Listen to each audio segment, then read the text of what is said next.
Hi, my name is Jae-Yun I am a math tutor in the academic studio. I will explain about matrices and what they are in the video.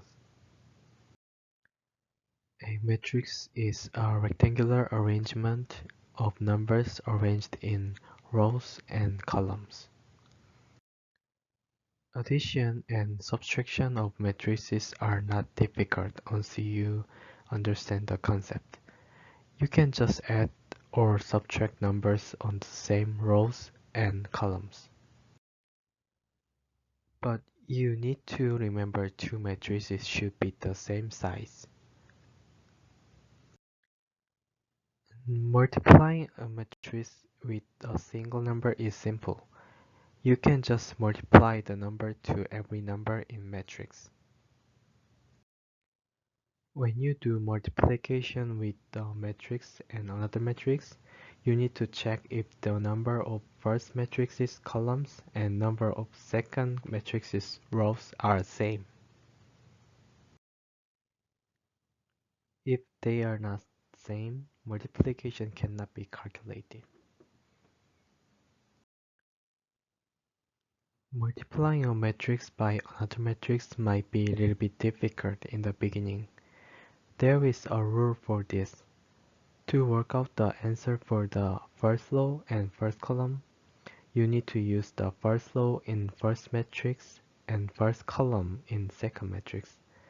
In the first row in first matrix, there are A and B, and in the first column in second matrix, there are E and G.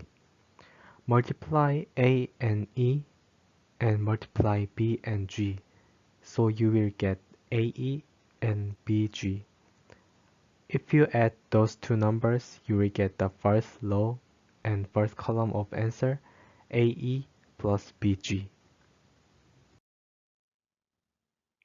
For the number in the first row and second column of the resultant matrix, you need to use the first row in first matrix and second column in second matrix, A and B and F and H.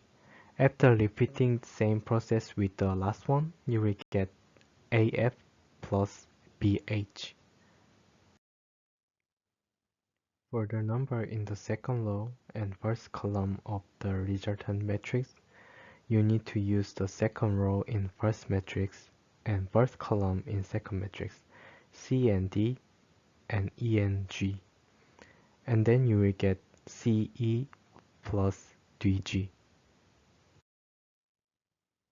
Lastly, for the second row and second column of resultant matrix, you need to see the second row in the first matrix and the second column in second matrix, C and D and F and H, and you will get CF plus DH.